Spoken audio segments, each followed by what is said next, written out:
11월 마지막 날에도 여전히 말씀과 기도가 있는 은혜의 자리에 머무시는 여러분들을 진심으로 주의 이름으로 축복합니다. 11월 달에도 변함없이 주의 말씀을 근거로 일어서는 우리의 삶이 되었으면 좋겠습니다. 현실적인 문제들이 많습니다. 개인적으로 건강의 문제든 또 자녀의 문제든 또 가정의 또 구원의 또 여러 가지 일상의 또 우리 청년들에게는 결혼과 또 직장의 문제들이 있겠죠. 그리고 사회적으로도 이 많은 국가적으로도 힘들어하는 상황들이 있습니다. 저성장, 양극화, 또 일자리, 저출산, 고령화 이런 문제들이 보편적으로 우리가 경험하고 있고 또 다 같이 공감하고 또 실감하고 있는 그러한 문제들일 것입니다. 현실적인 또 개인적인 또 국가적인 또 사회적인 여러 가지 문제들이 많지만 본질적으로 가장 문제가 되는 핵심적인 문제는 무엇이겠습니까? 바로 우리의 중심에 거하고 있는 우리의 본성에 거하고 있는 그 죄의 문제가 바로 본질적인 문제라 할 수 있겠습니다. 많은 사람들은 이런 본질적인 문제를 이해하지 못한 채 어떤 평안과 안정감을 찾기 위해서 구하죠.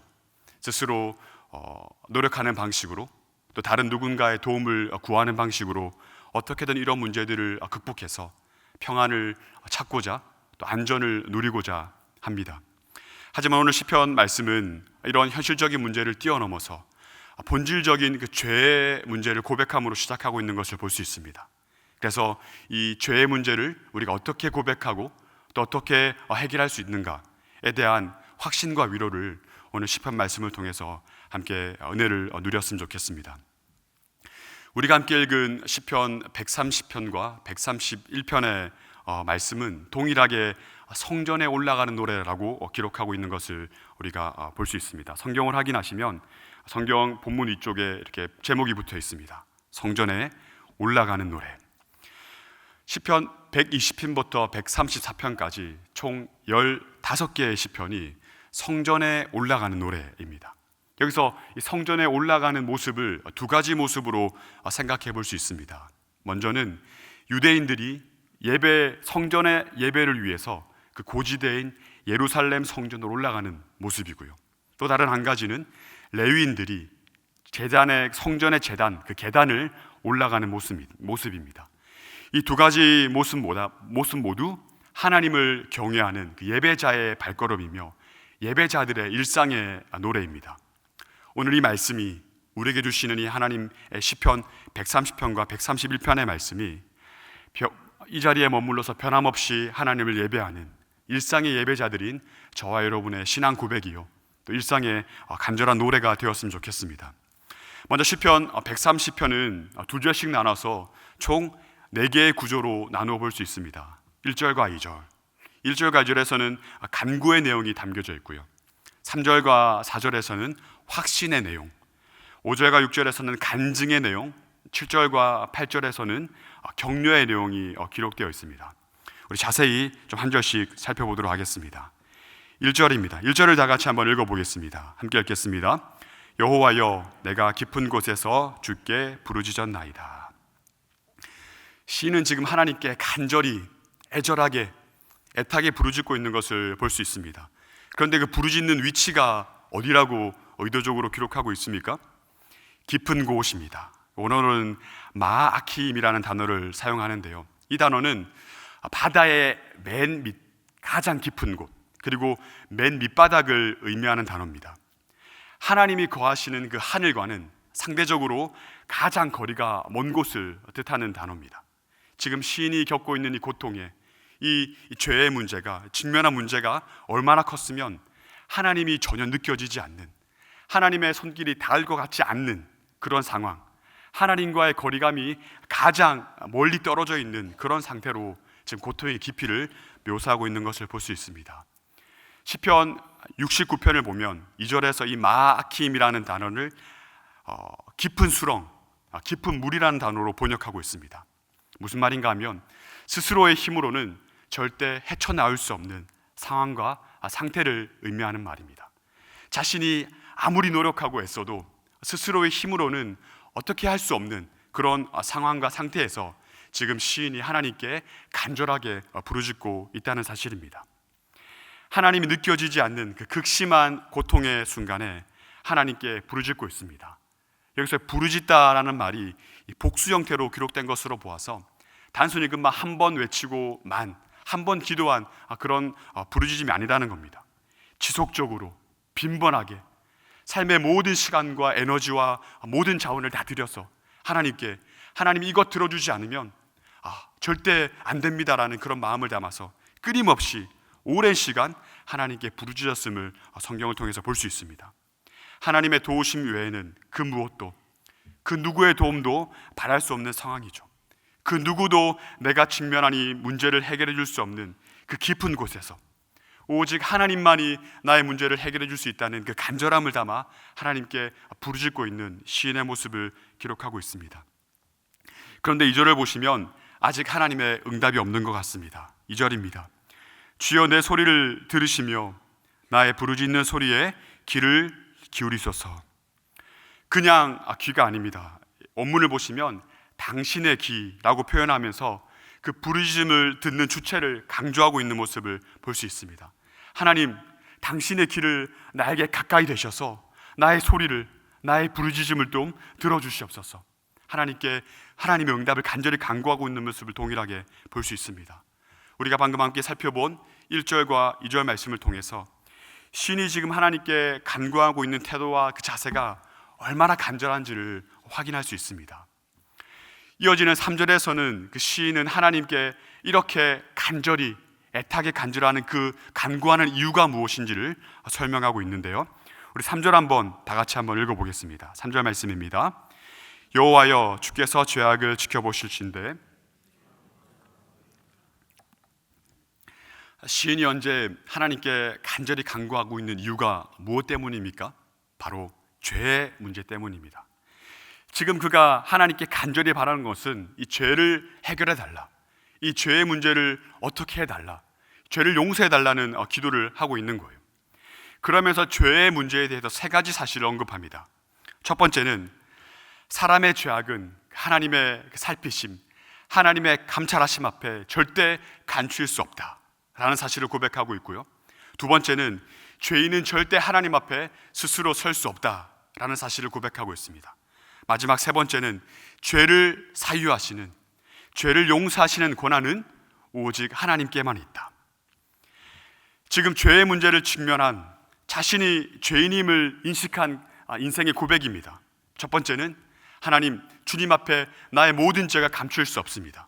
그리고 내가 이 죄의 문제를 안고는 주님 앞에 결코 설 수 없습니다. 그리고 나 이 죄의 문제를 해결해 줄 수 있는, 죄를 사유해 줄 수 있는 분은 오직 하나님 한 분뿐이십니다. 이 고백을 하고 있는 것입니다. 우리 4절을 한번 다 같이 한번 읽어보겠습니다. 4절 말씀입니다. 그러나 사유하심이 주께 있음은 주를 경외하게 하심이니이다. 죄의 모든 문제를 숨길 수 없고 하나님 앞에 이 죄의 문제를 들고 설 수 없고 또 오직 하나님만의 죄의 문제를 해결할 수 있는 오직 권한과 능력이 주께 있음을 고백하는 그가 지금 하나님께서 자신의 죄를 용서하시는 이유를 무엇이라고 설명하고 있습니까? 바로 주를 경외하게 하려 하심이라. 하나님께서 자신의 죄를 용서하신 이유를 지금 이야기하고 있습니다. 하나님께서 저와 여러분의 죄를 용서하시는 그 이유가 무엇입니까? 그것은 바로 택한 백성들로 하여금 하나님을 경외하게 하기 위해서라고 이야기하고 있습니다. 이 여호와 경외, 하나님 경외는 하나님과 그분의 말씀에 대한 전적인 순종을 의미합니다. 하나님 앞에, 그분의 말씀 앞에 전적으로 의지하고 순종하는 예배자가 되도록 하기 위해서 하나님께서는 이 시인의 죄를, 저와 여러분의 죄를 용서하신다라고 이야기하고 있는 것이죠. 죄의 용서의 이유는 바로 이사야서 43장 21절에도 기록되어 있듯이 하나님께서 우리를 만드신 첫 창조 질서의 회복이고 하나님의 형상의 회복임을 알 수 있습니다. 이사야서 43장 21절에서 이렇게 기록합니다. 이 백성은 내가 나를 위해 지었나니 나를 찬송하게 하려 함이라. 나를 경배하게 하려 함이라. 나를 경외하게 하려 함이라. 그렇습니다. 하나님께서 저와 여러분의 모든 죄를 사유하시고 용서하신 이유는 단 한 가지입니다. 바로 하나님을 경외하게 하기 위해서입니다.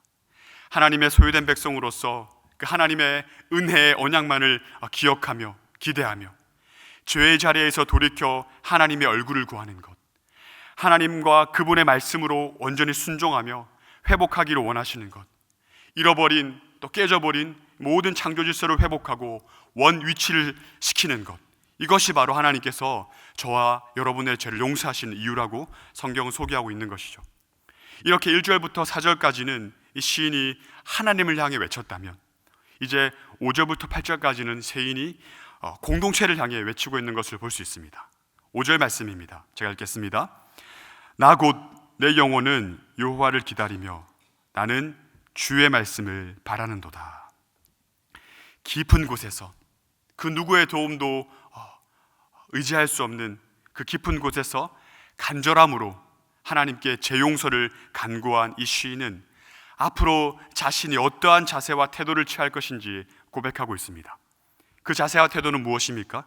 첫 번째로 내 영혼은 여호와를 어떻게 한다고요? 기다릴 것이다. 그리고 나는 주의 말씀만을 바랄 것이다 라고 이야기하고 있습니다. 여기서 여호와를 기다린다는 것은 하나님과 그분의 말씀만을 신뢰하며 이것을 자신의 유일한 소망으로 삼겠다라는 고백이에요. 그리고 다른 무엇이 아닌 오직 주의 말씀만을 바라고 주목하는 방식으로 주의 말씀에 내 모든 중심을 집중하는 모습으로 살겠다라는 고백입니다. 이어서 6절에서는 그 기다림과 바람의 심정을 파수꾼이 아침을 기다리는 것으로 비유하고 표현하고 있습니다. 6절을 다 같이 한번 읽어보겠습니다. 함께 읽겠습니다. 파수꾼이 아침을 기다림보다 내 영혼이 주를 더 기다리나니 참으로 파수꾼이 아침을 기다림보다 더하도다. 파수꾼의 모습은 어떠한 모습입니까? 무엇인가를 지켜내기 위해서 밤새도록 졸음을 참아가면서 보초를 서고 수고하는 그 파수꾼의 모습이죠. 그 파수꾼이 해가 뜨기를 간절히 기다리는, 아침이 오기만을, 빛이 떠오르기만을 간절히 기다리는 그러한 마음보다 지금 이 시인이 하나님과 그분의 말씀을 고대하는 마음이 더욱더 간절하다, 더욱더 애절하다라고 고백하고 있습니다. 이러한 간절함과 애절함이 하나님과 그분의 말씀을 대하는 오늘 저와 여러분들의 모습이 되어야겠습니다. 마지막으로 7절과 8절에서 시인은 이 공동체를 향해서 단호하게 격려하고 외칩니다. 7절과 8절 말씀을 함께 읽어보겠습니다. 함께 읽겠습니다. 이스라엘아 여호와를 바랄지어다. 여호와께서는 인자하심과 풍성한 속량이 있습니다. 그가 이스라엘의 그 모든 죄악에서 속량하시리라. 아멘. 지금 시인은 자신이 개인적으로 가지고 있던 그 현실적인 문제를 뛰어넘어 그 본질적인 문제였던 그 죄의 문제를 이제 공동체를 향해서 외칩니다. 이스라엘아 여호와를 바랄지어다. 그분께 인자하심과 풍성한 속량이 있다. 오직 그분께만 우리가 가지고 있는 이 본질적인 문제를 포함한 이 사회적인, 구조적인, 현실적인 모든 문제를 해결할 수 있는 능력과 권능이 그분의 인자하심과 풍성한 속량이 있다라고 고백하고 있습니다.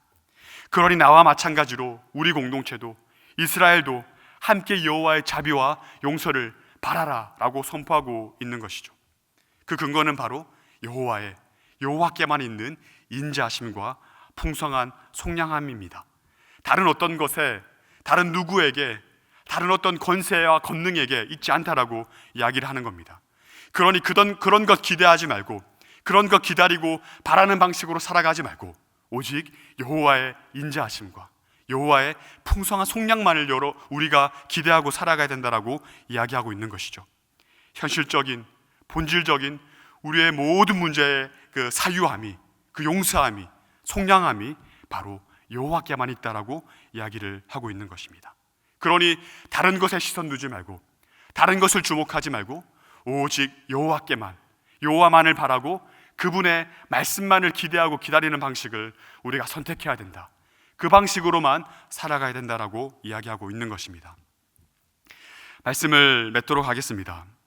우리가 읽었던 이어지는 시편 131편 3절을 보시면 시인이 130편에서 고백한 고백과 동일한 고백을 하고 있는 것을 볼 수 있습니다. 우리 131편 3절 말씀을 다 같이 한번 읽어보겠습니다. 이스라엘아 지금부터 영원까지 여호와를 바랄지어다. 여호와를 바라는 삶을 또 이야기를 하고 있죠. 이러한 삶을 살아가기 위한 구체적인 삶의 태도를 1절에서 131편 1절에서 언급하고 있습니다. 1절도 한번 읽어보겠습니다. 함께 읽겠습니다. 여호와여, 내 마음이 교만하지 아니하고 내 눈이 오만하지 아니하오며 내가 큰 일과 감당하지 못할 놀라운 일을 하려고 힘쓰지 아니하나이다. 그 삶의 태도가 구체적으로 세 가지로 드러납니다. 무엇입니까? 내 마음이 교만하지 않겠습니다. 그리고 내 눈이 오만하지 않겠습니다. 그리고 내가 큰 일과 놀라운 일을 하려고 힘쓰지 않겠습니다. 자세히 살펴보면 이 세상 사람들이, 복음 안에 들어와 있지 않은 자들이, 세상 권세 잡은 자들이 살아가는 보편적인 삶의 태도와 정반대되는 것을 볼 수 있습니다. 사람들은 어떤 방식으로 살아갑니까? 마음이 오만하고 교만합니다. 그리고 눈을 오만합니다. 그리고 큰 일과 놀라운 일을 하려고 수고하고 애쓰며 치열하게 살아가는 것이 이 세상의 보편적인 속성이며 사람들의 모습입니다. 하지만 여호와를 바라는 자의 모습은 어떠한 모습입니까? 마음이 교만하지 않고 늘 눈이 오만한 자리에 있지 않고 큰 일과 놀라운 일을 하려고 힘쓰지 않는 삶의 모습을, 삶의 태도를 기록하고 있습니다. 이러한 일을 전혀 힘쓰지 않겠다라는 것은, 이러한 표현은 무엇이냐면 그 가운데로 내가 걷지 않겠다. 그리고 그 자리에 내가 머물지 않겠다. 그리고 내가 그 일부가 되지 않겠다라는 고백입니다. 이것이 바로 힘쓰지 않겠다라는 고백이에요. 세상 사람들이 아무리 교만하기 위해 살아가고 눈이 오만한 자의 자리에 있고 또 큰 일과 그 놀라운 일을 얻고 유지하려고 애쓰며 살아가는 그런 삶의 방식 포기하고 내가 그런 곳에 머물지 않고 그런 길을 걷지 않고 그런 것의 일부가 되지 않겠다라는 고백입니다. 이러한 태도로 살아갈 때 주어지는 하나님의 위로와 놀라운 축복이 무엇입니까? 2절 보시면 실로 내가 내 영혼으로 고유하고 평온하게 하기를 젖된 아기가 그의 어머니의 품에 있음 같게 하였나니 내 영혼이 젖된 아이와 같도다. 아멘. 우리가 이러한 방식으로 살아갈 때, 세상이 추구하는 방식이 아닌 힘을 쓰지 않는 방식으로 살아갈 때 우리에게 주시는 그 평안과 안전은 무엇입니까? 바로 젖된 아이가 어머니의 품에 안겨있는 모습을 성경은 기록하고 있습니다. 젖을 방금 충분히 공급받고 젖이 필요 없는, 방금 엄마의 젖으로부터 모든 영양분과 모든 것을 공급받고 방금 젖을 딱 뗀 그런 아이의 모습 한번 상상해 보십시오.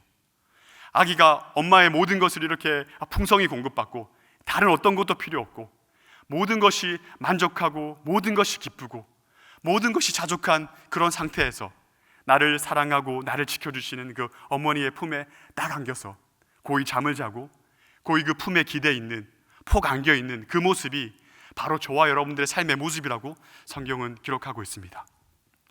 오늘 이 시편 기자가 우리에게 주는 도전은 무엇입니까? 불안해하고 초조해하고 또 세상의 많은 근심과 문제, 또 현실적으로 또 구조적으로 또 사회적인 수많은 아픔과 또 고통을 경험하고 살아가는 저와 여러분에게 바라는 것은 무엇입니까? 바로 여호와를 바라라. 그리고 그분의 말씀만을 바라라. 여호와를 바라는 방식으로, 여호와만을 기대하는 방식으로, 그 하나님과 그분의 말씀만을 의지하는 방식으로 살아가야 된다. 그리고 그 방법만이 오직 우리의 죄의 문제를 해결할 수 있고 본질적인 문제를 덮어내고 이겨낼 수 있다라는 이야기를 하고 있습니다. 그리고 그분의 인자와 그분의 풍성한 속량만이 우리를 살게 할 것이고, 이러한 세상 사람들이 살아가는 방식을 뛰어넘어 이러한 것들을 힘쓰지 않고 오직 여호와의 말씀만을 붙잡는 방식으로 힘쓰며 살아갈 때 우리에게 주어지는 것은 바로 젖된 아이와 같이 모든 것이 풍족하고 모든 것이 만족하고 그분 안에 참된 안식과 참된 평안을 누릴 수 있다라고 이야기하고 있는 것이죠. 젖된 아이에 만족하여 기쁨을 찾는 그 상태가 오늘 이 세상의 수많은 문제를 안고 살아가지만 변함없이 그분의 언약 아래 여호와만을 의지하는, 여호와의 말씀만을 의지하는 저와 여러분의 상태임을 고백하고 또 기뻐하며 즐거워함으로 오늘 하루를 살아가는 저와 여러분 되시길 주님의 이름으로 축복합니다. 이 시간 들려주신 하나님의 말씀 붙잡고 또 우리의 간절한 또 죄의 문제, 또 현실적인 또 개인적인 또 사회적인 국가적인 모든 문제를 한번 주님 앞에 아뢰며 나아갔으면 좋겠습니다. 하나님, 본질적인 문제가 바로 우리 죄의 문제임을 고백합니다. 하나님, 이것이 여호와 그분께만 사유하심이 있고 용서하심이 있음을 우리가 고백합니다.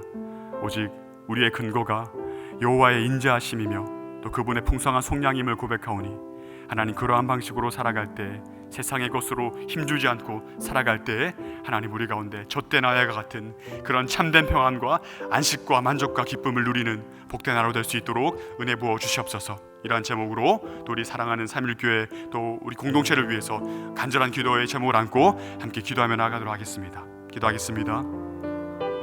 살아계신 하나님, 은혜를 감사합니다. 이스라엘아, 여호와를 바랄지어다. 여호와께는 인자하심과